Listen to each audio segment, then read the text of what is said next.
Hello everyone, welcome back to my channel. అండా bhurji, egg bhurji అని కూడా అంటారు. చాలా టేస్టీగా ఉంటుందండి. One of my favourite recipe. నాకు తినాలనిపించినప్పుడు వెంటనే చేసుకుంటాను. చేసుకోవడం కూడా చాలా సింపుల్, టేస్ట్ కూడా చాలా అంటే చాలా బాగుంటుంది. నేను ఎలా ప్రిపేర్ చేసుకుంటానో మీతో కూడా షేర్ చేస్తున్నాను. ఒకసారి చూసేయండి. ఆనియన్స్, టమాటోస్ సన్నగా కట్ చేసుకోవాలి, లేదంటే చాపర్ ఉంటే ఇలా చాప్ చేసుకోండి. మిర్చి కూడా ఇలా రౌండ్గా కట్ చేసి పెట్టుకోవాలి. ఇంకా స్టవ్ పైన ప్యాన్ పెట్టేసుకొని ఆయిల్ వేసి జీలకర్ర, ఆవాలు, అలాగే కరివేపాకు, పచ్చిమిరపకాయలు కట్ చేసుకున్నాం కదా, అవి కూడా వేసి కొంచెం కలర్ మారేంత వరకు ఫ్రై చేసుకోవాలి.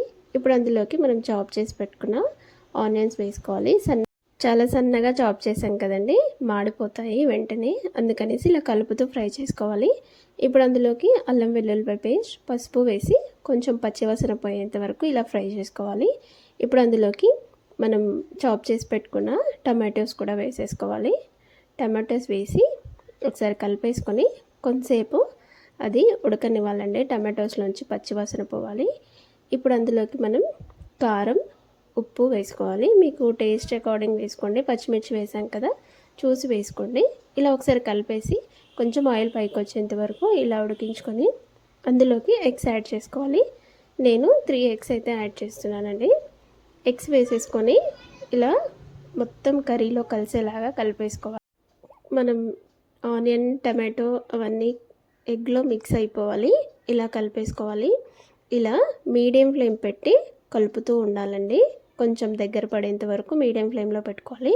ఇలా కలుపుతూ ఉంటే ఇలా అవుతుంది. ఇప్పుడు లో ఫ్లేమ్లో పెట్టి పొడి పొడి అయ్యేంత వరకు ఇలా ఫ్రై చేసుకోవాలి, అంతే. ఇప్పుడు అందులోకి నేనైతే కొంచెం గరం మసాలా, అలాగే కొంచెం మిరియాల పొడి వేస్తున్నాను. గరం మసాలా లేని వాళ్ళు చికెన్ మసాలా ఏదైనా ఉన్నా వేసుకోవచ్చు. పైనుంచి కొద్దిగా కొత్తిమీర వేసేసి స్టవ్ ఆఫ్ చేసేసాను, అంతే అండి. ఇంత సింపుల్గా అయిపోతుంది. ఎక్కువ టైం కూడా పట్టదండి చేసుకోవడానికి. చాలా సింపుల్ అండ్ టేస్ట్ కూడా చాలా బాగుంటుంది. ఇది రోటీ, రైస్, చపాతీ లేదంటే డైరెక్ట్గా అలా కూడా తినేయచ్చు, అంత బాగుంటుంది. రెసిపీ ఎలా అనిపించిందో కామెంట్ చేయండి. ఒకవేళ రెసిపీ నచ్చితే ఒక్కసారి ట్రై చేసి చూడండి, చాలా బాగా వస్తుంది. వీడియో నచ్చితే like, share and subscribe. Thank you so much.